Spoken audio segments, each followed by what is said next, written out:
I've owned this Voodoo Bizango Carbon for a number of weeks now, and I've made numerous small and cheap upgrades to this bike.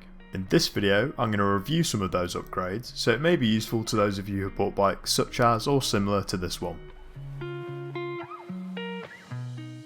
So we'll start out with frame protection.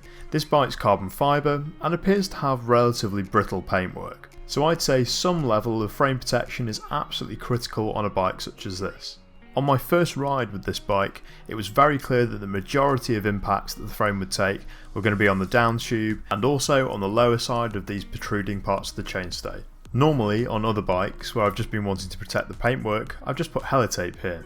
But due to wanting to protect the carbon fibre underneath the paint, I wanted something with a little bit more impact resistance. This led to me finding and using 3M's rubber mastic tape. And while this doesn't look anywhere near as good as heli-tape, it definitely is a better look than walking home with a crack in your frame.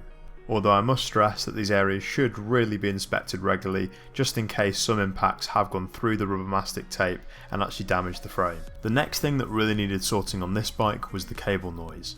When going down some rocky descents, this bike genuinely sounded like a bloody banjo. To sort this, I simply put cheap rubber pieces around the areas that were close to the frame, and used zip ties to ensure that the cables weren't able to touch the inside of the frame.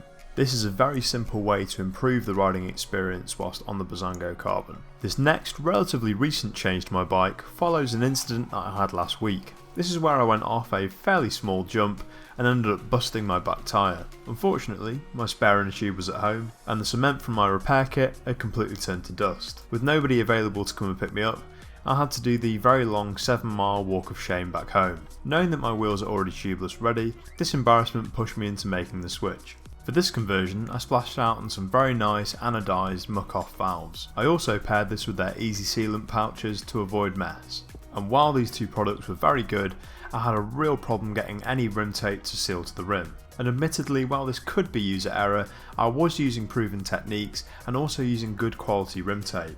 After some failed attempts of trying to apply this rim tape properly, I've had to settle for the performance of losing around 10 psi per hour. While this is highly annoying, it is somewhat usable for the majority of riding that I do. I'm hoping that this will improve with time, as I know it does take a couple of days for the rim tape to properly adhere to the rim. I'll be reporting back on this problem in later videos, but for now I can only really comment on the performance upgrades that this has given the bike. So first off, I recorded that there was a difference in weight before and after installing the kit, and while the weight saved was relatively small, because it's an MR² saving, you are actually able to feel the difference on steeper climbs and also out of the saddle sprinting. Some of the final things that I've added to my bike is a top cap Garmin mount, as the stem is really small and you can't fit a traditional Garmin mount on there. I've also added some carbon spacers under the stem, and while these really don't do anything in particular, I did have them lying around and thought that they look quite fitting and cool on this bike. So that's just a review of all of the small changes that I've made to the bike so far, and as mentioned in previous videos, I've got some fairly big changes in mind for this bike. I'm definitely now warming up to the idea of changing the wheel set, considering the problems I had converting the stock ones to tubeless. And I also really like the idea of changing the fork to something potentially more plush and a bit lighter as well. Either way, definitely stay tuned if you're interested in seeing these changes unfold.